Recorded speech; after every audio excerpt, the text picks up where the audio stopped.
بسم اللہ الرحمن الرحیم۔ کافی دنوں سے اسرائیل کے ٹاپک پہ بات نہیں کی۔ 2-3 دن سے دیکھ رہی تھی ٹی وی پہ اشتہار آ رہا تھا کہ ڈالڈا جو ہے نا، اس میں ایک ڈبے میں 100 روپے کی کمی آ گئی۔ ایک ڈبے میں 100 روپے کی کمی آئی تو کتنے ڈبے انہوں نے تیار کیے ہوں گے، اس لحاظ سے ان کی پروڈکٹ میں کس قدر نقصان ہوا گا۔ دل خوش ہو گیا۔ دل بہت پریشان ہوتا ہے جب فیس بک پہ اسرائیل جو ہے اس کے مظالم کو دیکھتی ہوں۔ معصوم بچے جو فلسطینی ہیں، جو لاشوں میں لپٹے ہیں اور کچھ آس سے سمٹے ہیں، دل کرتا ہے فلسطین پہنچ جاؤں، ان بچوں کو آغوش مادر میں لوں، اپنے جسم میں، اپنے بازوؤں کے حلقے میں، ان کی ٹھٹھرتی سانسوں کو میں بھی کچھ گرمی پہنچاؤں۔ میں ایسا تو نہیں کر سکتی جہاں میں بیٹھی ہوں، لیکن میں اتنا تو کر سکتی ہوں کہ ان کے خلاف لڑنے والوں کو، ان پہ ظلم ڈھانے والوں کو جتنا ہو سکے میں نقصان پہنچاؤں۔ ہم سب مل کے نقصان پہنچائیں، ہم سب ان کی مصنوعات کا بائیکاٹ کریں۔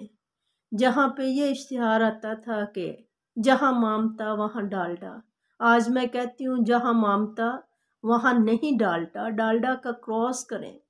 تمام اسرائیلی مصنوعات، میک ڈونلڈ ہے، کوئی ٹوتھ پیسٹ ہے، کوک ہے، خاص کر ان کی کولڈ ڈرنکس ہیں، ان کا میڈیا جو ہے ان کا ہر طرف سے بائیکاٹ کریں۔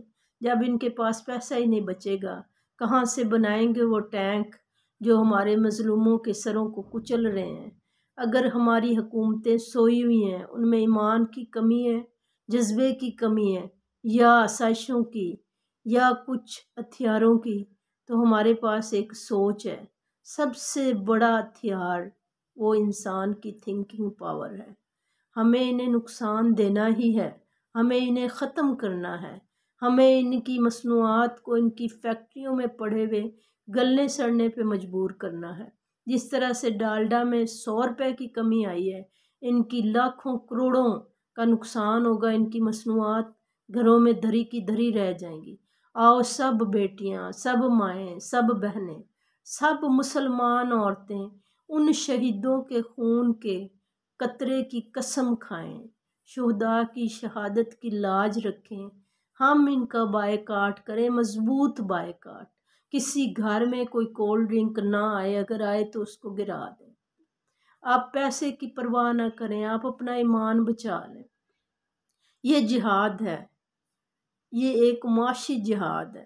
ہم ان کا معاشی قتل عام کریں گے، ہم اپنے معصوم بچوں کے خون کا بدلہ لیں گے، ہم ان کی معیشت کو گھٹنوں پہ لے آئیں گے، ہم ان کے خلاف لڑیں گے، اپنے عزم آہن سے لڑیں گے۔ اللہ حافظ۔